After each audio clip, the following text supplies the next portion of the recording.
El régimen presidencial rinde honores al presidente con motivo de su toma de posesión.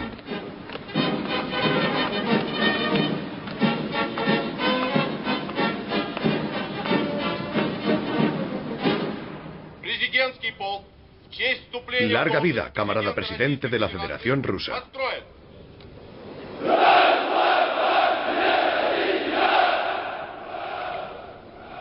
Nosotros también somos responsables de la situación actual de este país. Hoy estamos en la oposición, una oposición silenciosa. Nuestro error no es solo haber creído en Putin, sino haberlo fabricado.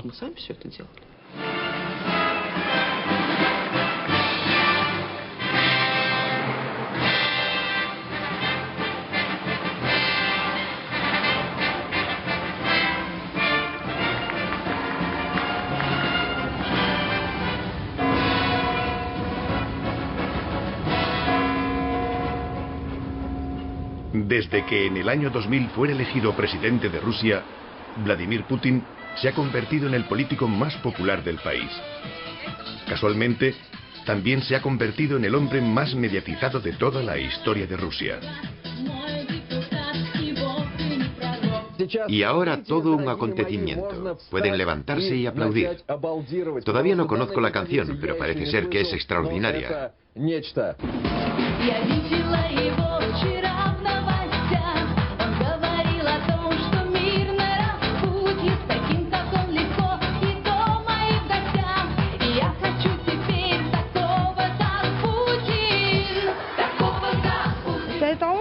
Para mí Putin es un modelo a seguir. Todos tenemos que intentar parecernos a él. ¿Cómo se explica la fulgurante ascensión de este ex subcoronel de la KGB, que un año antes de su elección era un completo desconocido? A pesar de ello, en marzo de 2000, Vladimir Putin fue elegido presidente de Rusia. ¿Un cuento de hadas? ¿Una intriga dentro del Kremlin? ¿O simplemente una interpretación bastante particular de la democracia? La historia comienza con un caso de corrupción que nació en torno a las obras faraónicas de la restauración del Kremlin. El Palacio del Kremlin no se había restaurado desde hacía 150 años. Las obras afectaban a las grandes salas, a los vestíbulos, a la central de refrigeración y de calefacción, a los restaurantes, a los sistemas eléctricos, al aire acondicionado y a la red de comunicación interna del Kremlin. Contratamos a 150 sociedades, entre las que se encontraban 48 extranjeras, de las que unas 20 eran italianas y se ocupaban de la decoración del interior. 14.000 personas trabajaban aquí las 24 horas del día. Teníamos 32 aviones para transportar mercancías y disponíamos de nuestra propia aduana. Estamos hablando de una obra sin precedentes.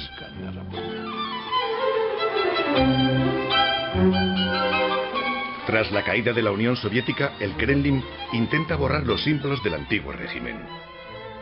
Pavel Borodin, el todopoderoso administrador de los bienes de la presidencia bajo el mandato de Boris Yeltsin, es el responsable del proyecto. Él firma unos contratos enormes con empresarios occidentales y el dinero transita por los bancos suizos. La justicia helvética se cuestiona la regularidad de algunas transacciones y la fiscal general, Carla Del Ponte, propone a su homólogo ruso la apertura de una investigación judicial. Estaba profundamente convencido de que él podría realizar dicha investigación y de que era indispensable hacerla. Recibí un paquete con la información y lo puse en mi despacho. No me apetecía mucho abrirlo. Tenía el presentimiento de que este asunto acabaría mal para mí.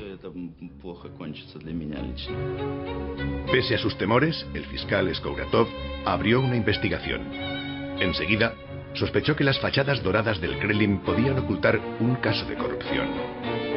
Pavel Borodin y su equipo aprovechaban la ausencia de control para hinchar el coste de las obras. Así podían firmar contratos por unas cantidades que sobrepasaban ampliamente el precio real y, de paso, embolsarse la diferencia. Uno de los socios privilegiados de Borodin era la sociedad Mavetex, una sociedad suiza con la que firmó un contrato de 350 millones de dólares por unas obras de acondicionamiento interior.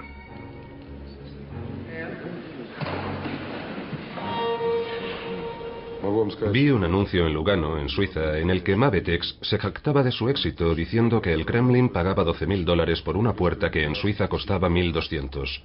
Una puerta, una simple puerta. El caso tiene una gran repercusión.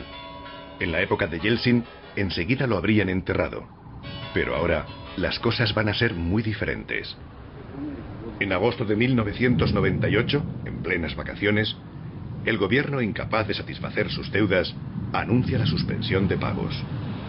Rusia se sumerge en una crisis económica sin precedentes. Algunos grandes bancos quiebran y el rublo cae. Todo el mundo perdió el 80% de su dinero de golpe. La gente había guardado todos sus ahorros en rublos. Y cuando el rublo cayó frente al dólar, los patrimonios se dividieron por 5 o por 6.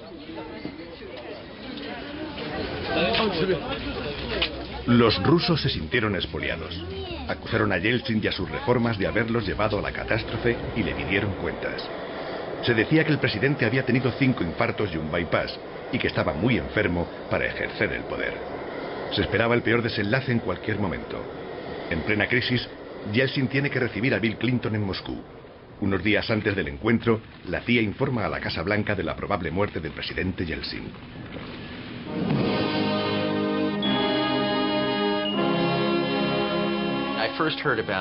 Yo me enteré por Madeleine Albright en su despacho. Me dijo, ¿está al corriente de las últimas noticias de nuestros amigos de la agencia? ¿Las últimas?, dije yo. Me respondió, sí, las últimas. Parece ser que Yeltsin ha muerto. La cuestión era saber si había alguien con quien entrevistarse. No era una perspectiva muy alentadora para el presidente Clinton, llegar y encontrarse con un vegetal. La administración se planteó seriamente cancelar el viaje, porque ya tenía bastantes problemas como para encima encontrarse con un cadáver bajo el brazo.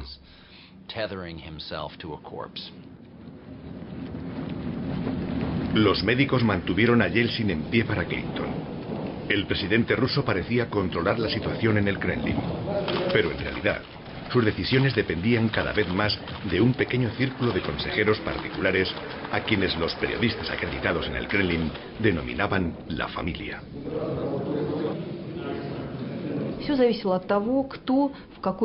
Todo dependía de quién estuviese cerca de Yeltsin y consiguiese hacerse oír durante los escasos momentos de lucidez del presidente.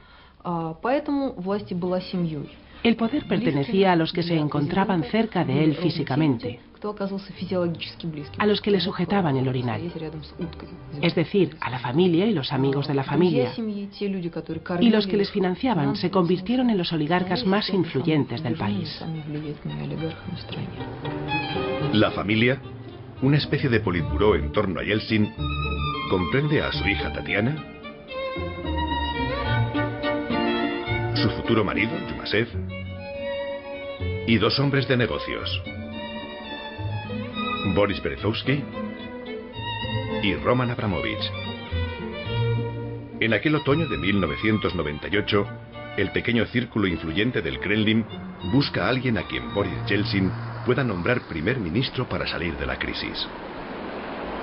No se trata de un simple jefe de gobierno, sino del probable sucesor de Yeltsin, ya que según la Constitución, el primer ministro sustituye al presidente en caso de incapacidad. En cualquier estado democrático, a menos de 2 años de las elecciones, el cargo de primer ministro es un buen trampolín para las elecciones a la presidencia.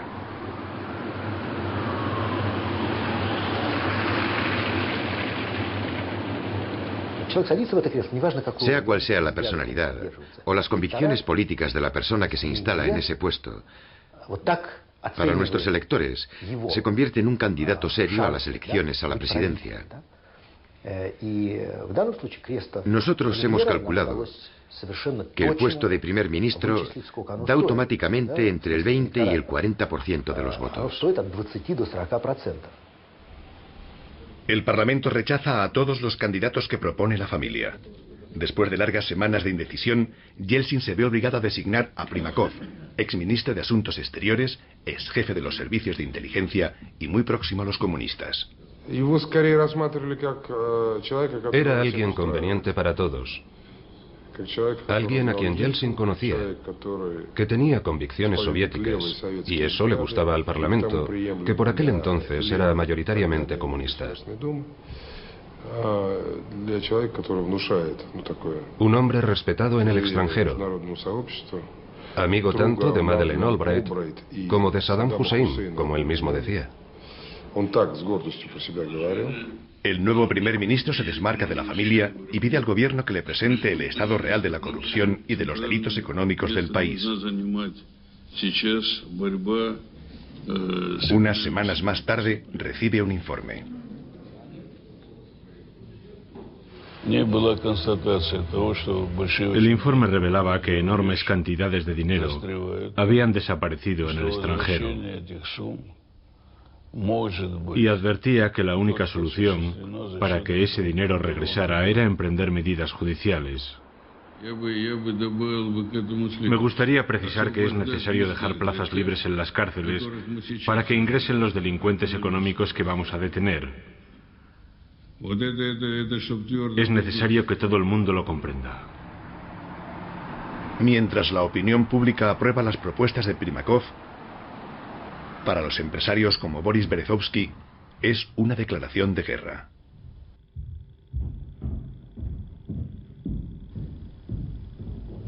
Todavía no era presidente y ya soñaba con meternos a todos en la cárcel.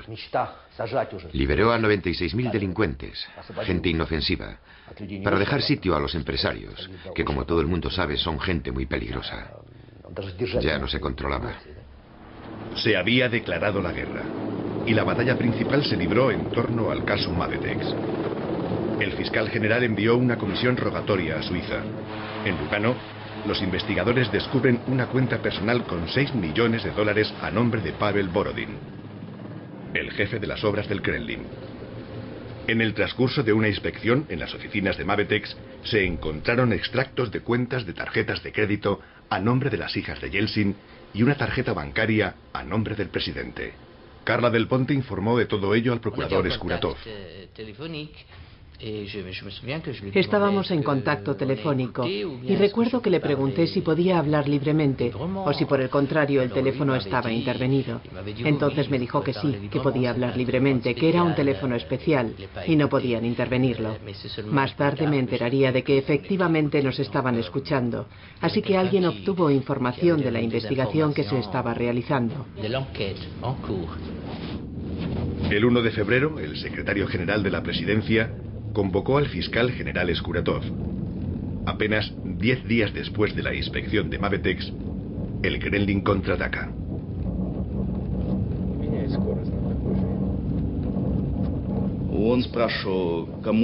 Fui a verle a las 4 de la tarde, el 1 de febrero.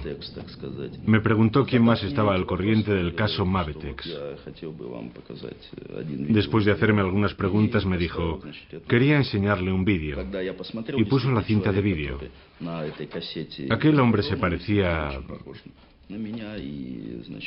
Comprendí enseguida que si la televisión difundía ese vídeo, si se lo enseñaba a todo el país, a mi mujer, a mis allegados, tendría que dar explicaciones, justificarme, demostrar que no era yo.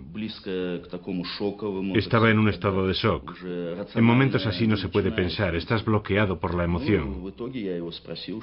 El jefe de la administración me dijo, el presidente ya no quiere trabajar contigo. Tienes que dimitir. Ni siquiera quiso comprobar si el del vídeo era yo. El chantaje es un método habitual en el Kremlin y circula el rumor de que la familia tiene unos vídeos comprometidos de algunos altos funcionarios. Pero Skuratov no cede al chantaje y continúa la investigación con sus colegas suizos. El 23 de mayo, Carla Del Ponte viene a Moscú. Trae consigo nuevos documentos sobre el caso. Skuratov vino a verme al aeropuerto. Me sorprendió que estuviera al pie de las escalerillas del avión. Había venido con un ramo de flores, como si yo fuera un jefe de Estado o un ministro.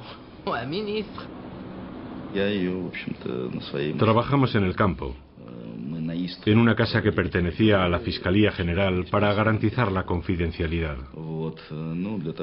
Yo sabía que el FSB, el Servicio de Seguridad Interna y los demás servicios habrían pagado mucho por conseguir la información. El ministro del Interior, Stepashin, intentó reunirse con ella para enterarse de la información que me había proporcionado. No puedo decir que sintiera miedo de verdad, pero lo cierto es que estaba algo preocupada porque me había llamado el ministro del Interior y me había convocado de inmediato al ministerio. El ministro no solo quería enterarse, sino que también quería, si no recuerdo mal, los documentos que yo había traído. Le expliqué que no podía darle ninguna información ni ningún documento de la investigación penal. Carra del Ponte consiguió escapar del ministro del Interior y se negó a dormir en la residencia de la Fiscalía. Yo no quería quedarme ahí. Pensé que también harían un vídeo sobre mí. Así que llamé por teléfono al embajador suizo en Moscú, diciéndole que iba a dormir a su casa, a la residencia suiza. Al día siguiente, la fiscal suiza dejó Rusia sin más incidentes. Mientras tanto, el vídeo se proyectó ante los diputados para justificar la petición de Yeltsin de destituir al fiscal general. Pero la grabación no convence a los diputados y rechazan la destitución de Skuratov. Entonces el Kremlin envía el vídeo a los periodistas. Puse el vídeo en la sala de montaje y lo vi con mis compañeros. Juntos intentamos adivinar quiénes eran las tres personas que aparecían en él. Todo el mundo dio su opinión. Y nadie estaba seguro de que el hombre que aparecía en las imágenes fuera el fiscal general.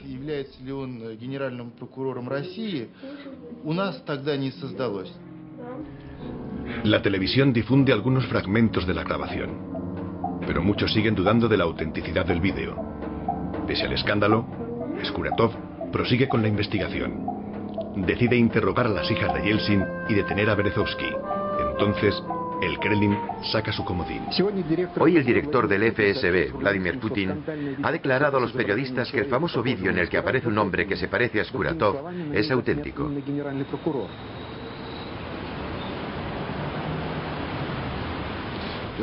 De modo que el hombre de las imágenes sería el fiscal general. Putin se implicó personalmente en el caso Skuratov. Él mismo se encargó de la investigación. A Yeltsin le gustó mucho este hecho y a partir de entonces empezaron a tomarse a Putin en serio. Putin demostró a la familia que podían contar con él. Después de su intervención pública, se abrió una investigación judicial sobre el fiscal general Skuratov. Le suspenden del cargo y le obligan a abandonar el caso Mavetex. La familia ha ganado el primer combate, pero aún falta mucho para terminar la batalla. Solo quedan 14 meses para las elecciones a la presidencia. Primakov sigue siendo el primer ministro y continúa con su campaña anticorrupción. Es el favorito en las encuestas. A la mayoría de los rusos les gustaría que fuese el próximo presidente. Pero el Kremlin prepara su caída.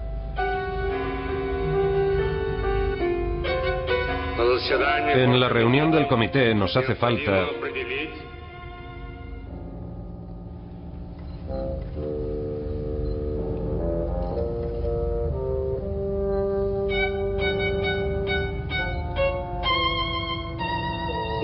Están mal colocados.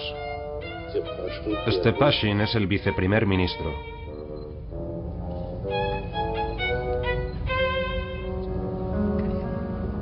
Cámbiense. Sergei Stepashin, cámbiase de sitio.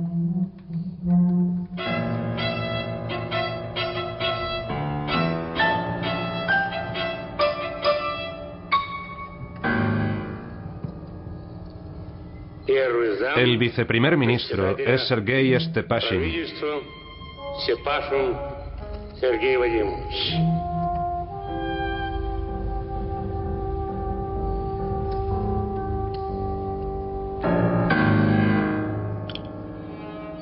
Así está mejor.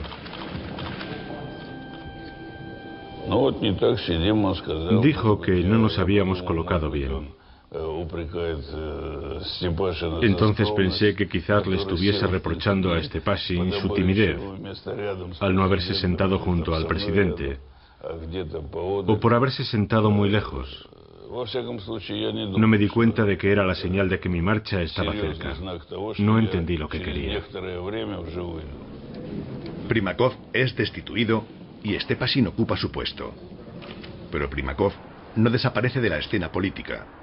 Junto con Yuri Lukov, el todopoderoso alcalde de Moscú, crea el Partido de la Patria. Prometemos acabar con la criminalidad. Yo solo creo en los actos. La patria representa a toda Rusia. Primakov denuncia públicamente la corrupción del entorno de Yeltsin y pide cuentas al Kremlin. El nuevo partido destaca en las encuestas. En el Kremlin se asustan. La familia no puede perder el tiempo. Tiene que encontrar el sucesor de Yeltsin. Pero no hay muchos candidatos, ni entre los reformistas, ni entre la gente del aparato. Nadie les parece lo suficientemente dócil ni leal. Entonces la familia piensa en Vladimir Putin, porque en el caso Mavetex les ha demostrado que pueden confiar en él. En junio de 1999 me encontré por casualidad con Tatiana, la hija de Yeltsin, en un vuelo procedente de Estados Unidos. Nos conocíamos y el vuelo era muy largo. Así que Tatiana empezó a hacerme preguntas sobre la situación política. Me preguntó, Xenia, ¿qué piensa de Putin? Le dije, ¿qué Putin? Si no recuerdo mal, por aquel entonces era el director del FSB. Le dije, déjelo, Tatiana, ¿qué Putin? Pero parece ser que en aquel momento ya era un candidato firme. ¿Por qué Putin? Tras la caída de la Unión Soviética, el ex subcoronel de la KGB empezó su carrera a la sombra del todopoderoso alcalde de San Petersburgo, Anatoly Sobchak. Sobchak lo tomó como ayudante. Después, en 1996, le encargó su campaña para la reelección a la alcaldía. Esa fue la única experiencia electoral de Vladimir Putin. Fue un fracaso. Sobchak perdió la alcaldía. Putin se quedó en el paro.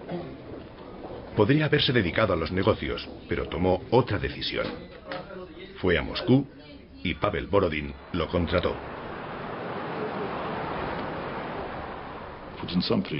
Putin vino por iniciativa propia. Era una persona seria y honesta, que sabía mucho de negocios. Lo contraté. Borodin lo contrata como adjunto. Su carrera es ejemplar y en menos de 2 años, en agosto de 1998, toma las riendas del FSB, el Servicio de Seguridad Interna que sustituyó al KGB. Pero ¿cómo se explica que el jefe de los servicios secretos se convierta en el sucesor de Yeltsin? La familia lo eligió por su fidelidad, pero también porque, al igual que Primakov, podía encarnar la ley y el orden ante los electores. Además, Putin consiguió seducir a la familia por otra de sus habilidades, una virtud que era muy del agrado del Kremlin. Putin sabía gustar.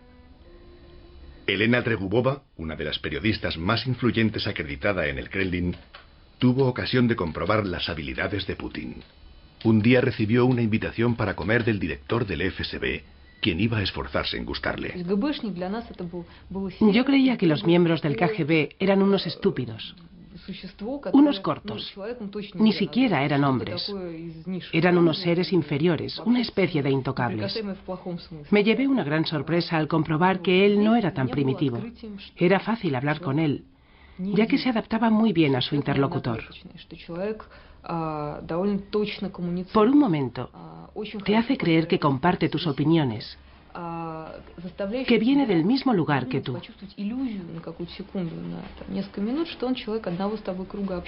Cuando estás con él, no entiendes lo que pasa. Imita tus expresiones, tus gestos, cambia la posición del cuerpo, utiliza todas sus técnicas de reclutamiento de espías.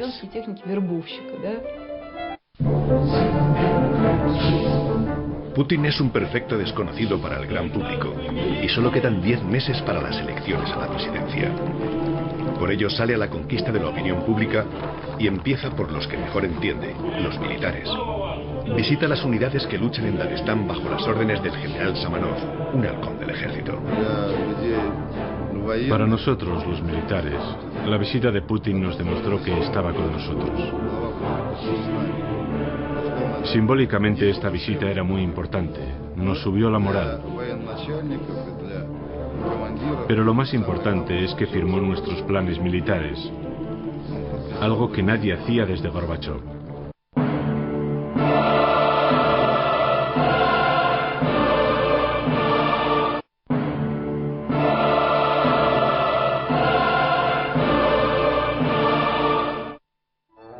Gracias a sus aptitudes, el exespía conquistó a quienes contaban. Salió vencedor de las luchas de influencia en la cima del poder y se convirtió en el candidato preferido de la hija de Yeltsin y de su marido. En junio de 1999, Boris Berezovsky, conocido como el padrino del Kremlin, fue el encargado de hacer una oferta secreta a Putin. Putin estaba de vacaciones en el sur de Francia, en Biarritz. Cogí mi avión y fui a verle. Estaba de vacaciones en familia, con su mujer y sus 2 hijas. Unas vacaciones muy modestas, sin lujos, en un hotel pequeño. Allí me pasé un día entero hablándole de nuestro proyecto. Y al final de la jornada, Putin aceptó nuestra proposición. Más tarde, el mismo Putin le contaría a su periodista favorito cómo aceptó la proposición. Consiguió seducirles y luego hizo como que se dejaba convencer. Me dijo, ¿sabes, Sergei? Yo no quería aceptar, lo rechacé, me forzaron. Le dijeron, Vladimir, seguirás yendo al trabajo igual que antes, solo que a un despacho diferente. Nosotros nos ocuparemos de todo, de los documentos, de las decisiones. Lo haremos todo en tu lugar. No te preocupes. La familia guarda en secreto su elección. Aparentemente, la vida continúa. No hablan de elecciones. Todo parece muy tranquilo en este verano de 1999, pero solo aparentemente. En Suiza retoman el caso Mavetex. En Nueva York se abre una investigación que afecta a las personas cercanas a Yeltsin. Con la ayuda del Fondo Monetario Internacional, investigan un delito de malversación de fondos de varios miles de millones de dólares. La comunidad internacional pide cuentas al Kremlin. Hay que actuar deprisa. La familia decide poner en marcha el proyecto de candidatura de Putin. Los acontecimientos del Cáucaso sucedieron en el momento oportuno. La mañana del 5 de agosto, varias unidades chechenas bajo el mando de Samil Basayev atraviesan la frontera sin resistencia en la provincia rusa de Dagestán con el objetivo de establecer un estado musulmán en todo el Cáucaso. El Kremlin se hizo el sorprendido. Yo creo que hoy se pueden desclasificar algunos informes de la historia, aunque sean de la historia reciente. Nosotros habíamos sido informados de sus proyectos y la información más completa procedía del FSB. Decía que estaban preparando un ataque para el mes de septiembre u octubre. Según algunas fuentes, personas cercanas a Yeltsin habrían convencido a Samil Basayev para que adelantase la fecha de su incursión. El ejército ruso responde con una operación gigantesca. En Moscú se produce una nueva crisis política. Yeltsin aprovecha para cambiar de primer ministro.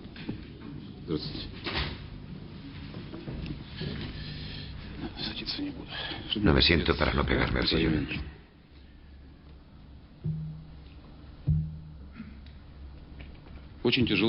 La situación en Dagestán es muy difícil. Acabo de volver de allí.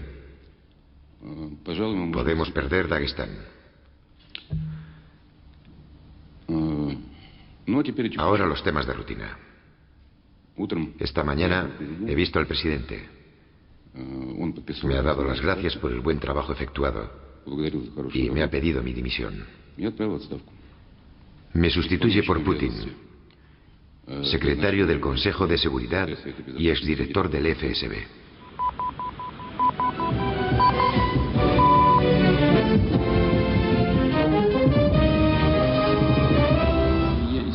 Stepassin y yo somos militares.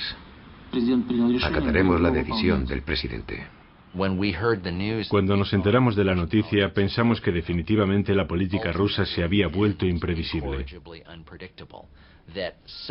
El que una persona como Putin, que según todos los que lo habían tratado no era más que un pequeño funcionario, pudiera convertirse en presidente si algo le sucedía a Yeltsin, nos parecía sencillamente absurdo. Putin es un perfecto desconocido para el gran público y solo quedan 10 meses para las elecciones a la presidencia. Por ello sale a la conquista de la opinión pública y empieza por los que mejor entiende, los militares. Visita las unidades que luchan en Dagestán bajo las órdenes del general Samanov, un halcón del ejército. Para nosotros, los militares, la visita de Putin nos demostró que estaba con nosotros. Simbólicamente esta visita era muy importante, nos subió la moral. Pero lo más importante es que firmó nuestros planes militares, algo que nadie hacía desde Gorbachov. Antes de Putin, los presidentes nos daban las órdenes verbalmente y luego se negaban sin ningún escrúpulo a asumir la responsabilidad. Gracias. Muchas gracias, camarada ministro. Desde su primera visita, me di cuenta de que Putin era un auténtico hombre de Estado. Le apoyaré mientras me quede aliento. Pero las imágenes del nuevo primer ministro junto a los militares no bastan para darle popularidad. 10 meses antes de las elecciones, Putin apenas alcanza el 3% de la intención de voto, mientras que Primakov roza el 20%. ¿Qué hacer para invertir la situación? Solo hay un modo: utilizar la televisión. Berezovsky piensa en Sergei Dorenko, el periodista estrella de la primera cadena, a quien unos meses antes Primakov había apartado de la antena porque no le gustaba su franqueza.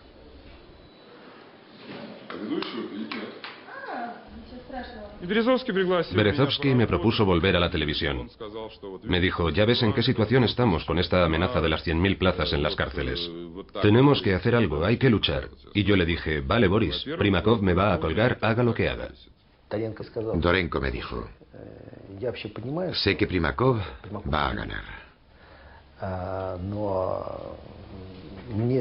Y yo no quiero vivir con Primakov. Primero te colgará a ti. Y a continuación me colgará a mí. Así que mantengamos el último combate. Le dije, vale, creo que vamos a perder, ya hemos perdido, así que peleemos. Mantengamos el último combate. Berezovsky todavía se acuerda hoy de mi expresión, el último combate antes de que nos cuelguen.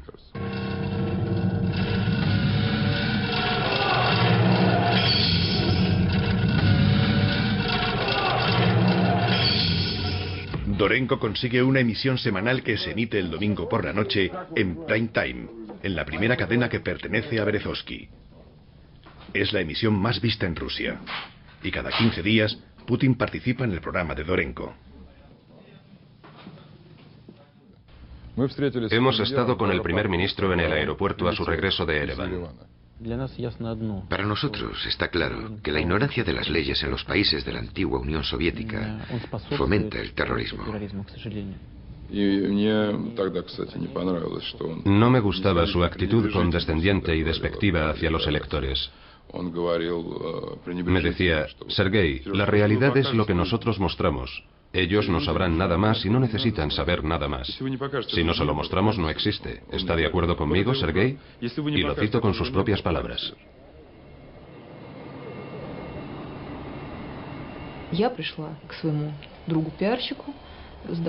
Lo recuerdo muy bien.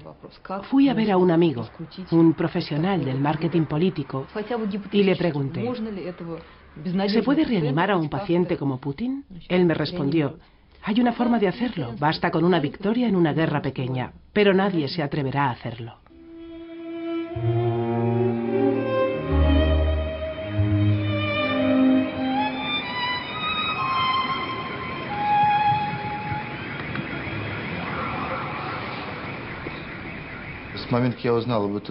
En cuanto me enteré de la noticia de la explosión, encendí la televisión y estuve pegado a ella durante toda la noche, hasta la mañana siguiente. La televisión te produce tal empatía con las víctimas que terminas sintiéndote una víctima más y necesitas que te curen a ti también. 300 personas murieron en las explosiones.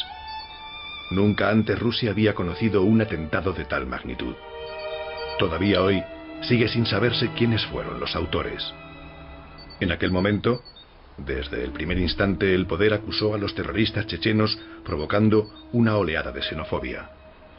Pero circulaba otra hipótesis que implicaba al FSB.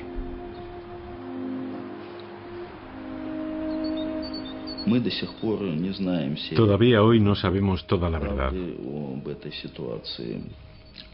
Pero es posible que algunas personas de los servicios secretos estuvieran al corriente de los preparativos de los chechenos y utilizasen dicha información. Y está claro que todo lo que ocurrió se utilizó con fines políticos. Es un momento crucial. Cuando 3 días después de la primera explosión, Putin se entrevista con el presidente Clinton, le presenta un plan de batalla detallado. Durante su reunión con el presidente Clinton, le dibujó un mapa de Chechenia y le describió los planes de batalla del ejército ruso. Para nosotros no tenía mucho sentido. Pero está claro que era el informe más importante que tenía.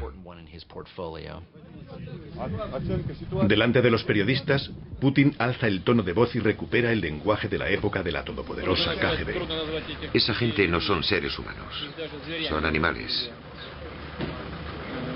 Unos animales rabiosos. ¿Qué pueden hacer los ciudadanos? Pueden y deben permanecer atentos. De regreso a Rusia, Putin ya no habla de unos terroristas, acusa a toda Chechenia. Chechenia, que forma parte de Rusia, representa una anomalía internacional. Es un campamento de entrenamiento legal para terroristas. El ejército recibe la orden de bombardear Chechenia, justificada por Putin de una manera poco ortodoxa. Nosotros perseguimos a los terroristas por todas partes, incluso en los servicios si es necesario. Los tiraremos a los cagaderos. El tema está zanjado. Lo dijo, se lo inventó él, y me lo dijo varias veces. Me decía con una especie de coquetería, no sé, quizás no tenía que haberlo dicho, quizás era demasiado fuerte.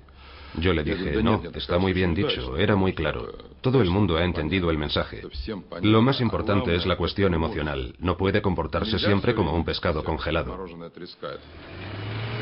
El 1 de octubre de 1999, el ejército ruso invade Chechenia. La opinión pública apoya la nueva guerra. Vladimir Putin alcanza el 15% en las encuestas, pero no es suficiente. Lejos de las cámaras, el Kremlin crea un comité de apoyo al primer ministro. En realidad se trata de un estado mayor de campaña para Putin. Tendrá a su disposición todos los medios del Estado, el dinero y el apoyo de los mejores especialistas electorales, como Ksenia Ponomareva, la exdirectora de la primera cadena de televisión. Somos demócratas, sabemos que nuestra sociedad es democrática, que nuestras elecciones son honestas y que la democracia no tiene que ser instrumentalizada, pero hemos organizado otras elecciones en Rusia y sabemos lo importante que es tener el apoyo del Estado. La primera etapa son las elecciones legislativas del mes de diciembre. Si el partido de Primakov obtiene la mayoría, nadie podrá vencerle en las elecciones presidenciales. En cuanto a Putin, ni siquiera tiene un partido que le apoye. La familia se reúne en secreto. Recuerdo muy bien aquella reunión en la casa de campo del secretario general del Kremlin. Estaban Putin, Tatiana, la hija de Yeltsin, y su marido,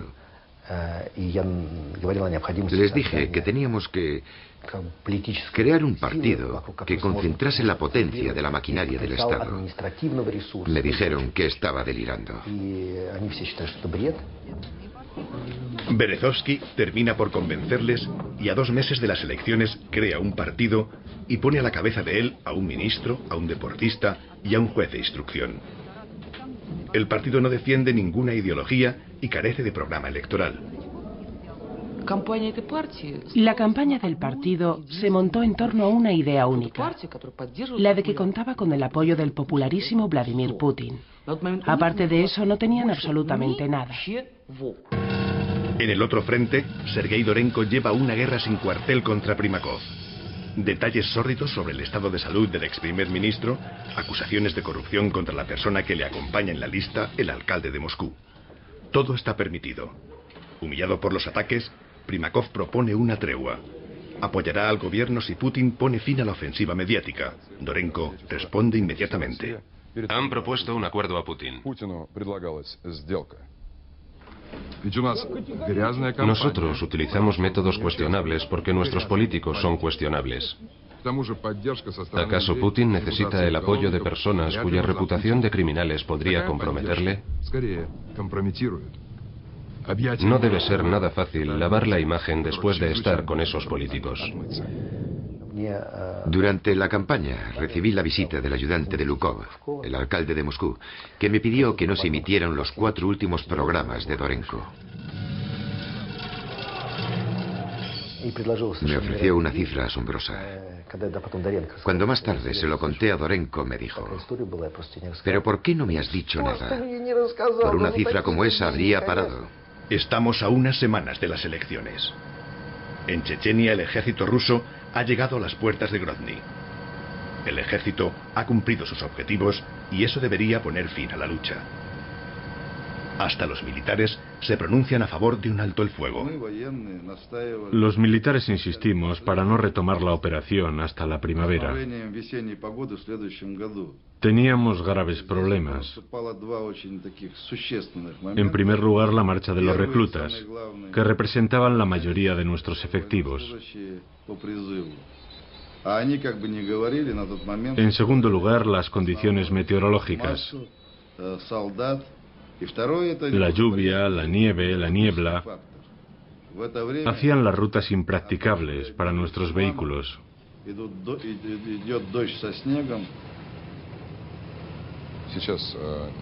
¿Qué vamos a hacer en Grozny?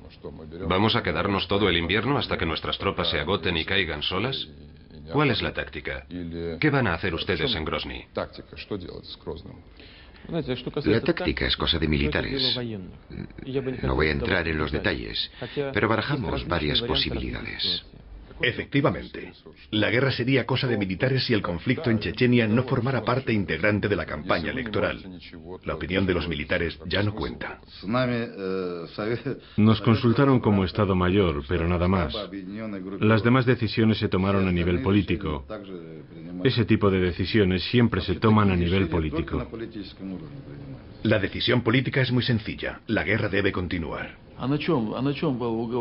¿Qué otros argumentos tenían para convencer a los electores?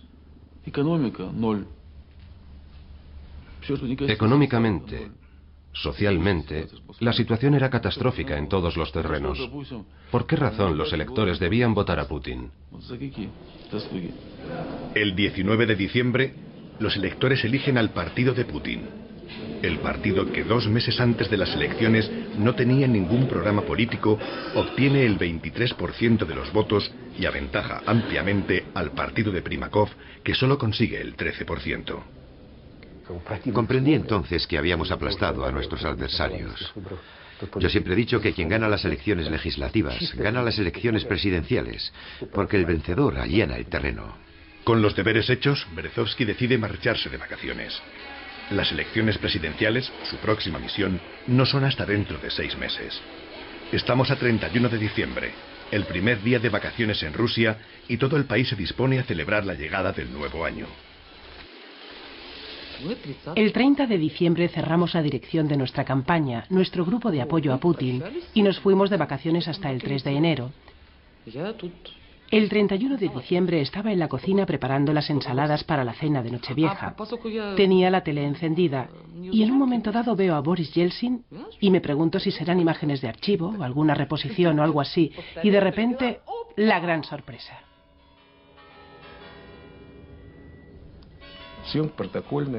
Tenía que hacer una simple grabación de protocolo, solo unas imágenes para enviar a las cadenas y nada más. Un trabajillo hasta las 2 de la tarde y luego estaba libre. Me coloco en el sitio habitual, a la derecha del presidente, y pienso, venga, unas imágenes del presidente. Luego me vuelvo y grabo un primer plano del primer ministro. Y ya está. De repente Boris Yeltsin dice, me voy a marchar. Voy a marcharme en el momento adecuado.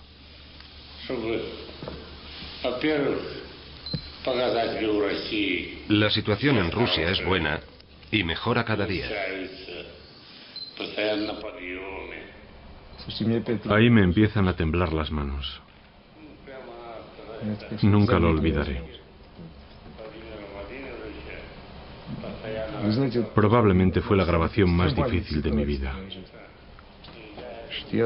Estoy acostumbrado a grabar con la cámara al hombro y miren cómo tiembla la imagen. Pasaban cosas sin cesar a cada momento. Ahí están los oficiales de los servicios secretos que vienen a entregar la maleta nuclear al nuevo presidente. ¿Da su permiso? Está en su despacho, señor. Yeltsin ha dimitido y, conforme a la Constitución, el primer ministro pasa a ser presidente de forma provisional. Las elecciones a la presidencia se adelantan a marzo. Estaba claro, yo lo estaba viendo. Solamente Vladimir Putin estaba al corriente. Putin es muy discreto. Yo incluso diría que es impenetrable. Todos los demás, los que estaban en la secretaría, en las salas de recepción, nadie sabía nada. Yeltsin puede marcharse tranquilo. Putin encabeza las encuestas y en principio debería mantenerse hasta las elecciones. Pero ¿quién se ha atrevido a decirle a Yeltsin que dimitiera? Una vez más, la familia está detrás de la decisión. Yo ya había hablado en otoño de este proyecto con Valentín Yumasev, su yerno. Pero fue él, Yumasev, quien consiguió ponerlo en marcha. A él se le ocurrió la fecha, el 31 de diciembre y todo lo demás. Y lo que es más importante, él fue quien convenció a Yeltsin para que se marchara. Yeltsin parece acertar con su marcha. Putin le ha prometido mantener a quienes ocupen puestos claves en el Kremlin y continuar con su política de reformas. El primer decreto que firma el nuevo presidente garantiza la inmunidad judicial de Boris Yeltsin y de su familia.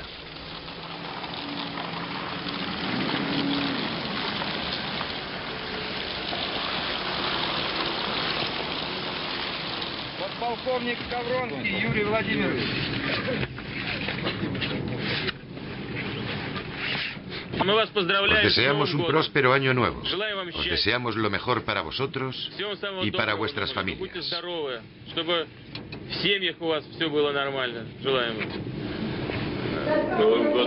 Esa misma tarde, y ante la sorpresa general, hace una visita relámpago a Chechenia acompañado de su mujer y de las cámaras de televisión. Vladimir Putin ha comprendido la importancia de los medios de comunicación para su carrera. Putin es un telepresidente. La tele lo fabricó. La tele emite sus discursos. Él ve la tele. Él piensa que gobierna el país a través de la tele. Sé que participa personalmente en la redacción de las noticias que hablan de él y decide personalmente el contenido de los informativos. Él elige lo que debe emitirse.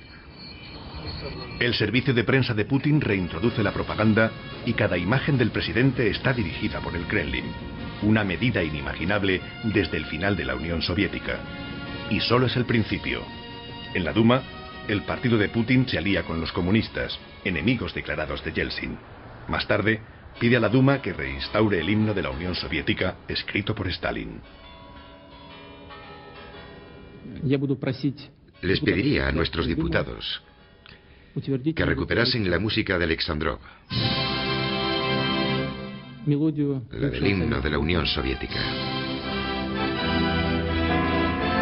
El nuevo presidente mantiene al jefe de la administración de Yeltsin, pero coloca a sus amigos del servicio secreto en los puestos clave. Putin empieza a mostrar su auténtica personalidad y hasta los que le situaron en el poder se preocupan. Yo ya había dicho que la carrera empezaría a partir del día siguiente de las elecciones. Es decir, o bien nos posicionábamos como una fuerza de oposición democrática para limitar un poco el campo de acción, o bien sus compañeros de los servicios secretos nos cortarían la cabeza. Es demasiado tarde, ya nadie puede detener la maquinaria. El 26 de marzo de 2000, Vladimir Putin es elegido presidente de la Federación Rusa en la primera vuelta con el 52% de los votos.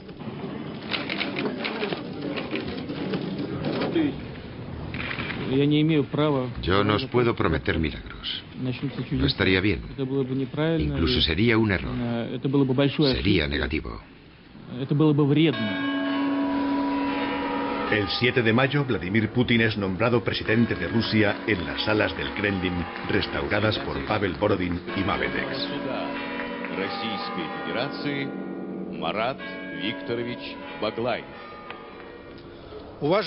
Honorable Vladimir Vladimirovich, le ruego que preste juramento al pueblo ruso.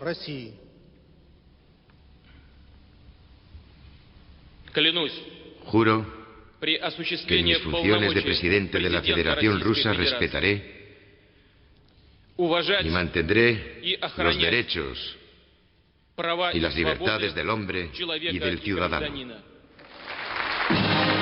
Pese a sus promesas, Putin ha abandonado la esencia de la política de sus predecesores. La investigación de Mavedex se suspende por falta de cooperación de Moscú. Yeltsin y su familia nunca se han visto amenazados, pero han perdido su influencia en el Kremlin y ya nunca hablan con los periodistas. Putin, a quien todo el mundo veía como un ejecutor dócil, ha ido deshaciéndose poco a poco de sus maestros y de sus aliados. Boris Berezovsky, eminencia gris y amigo personal de Putin, tuvo que huir del país al pesar sobre él una orden de detención. ¿Qué piensa de la oposición de Boris Berezovsky? ¿Berezovsky? ¿Quién es ese? En las elecciones, Putin superó a sus maestros y fue reelegido en 2004, en la primera vuelta, con un 72% de los votos.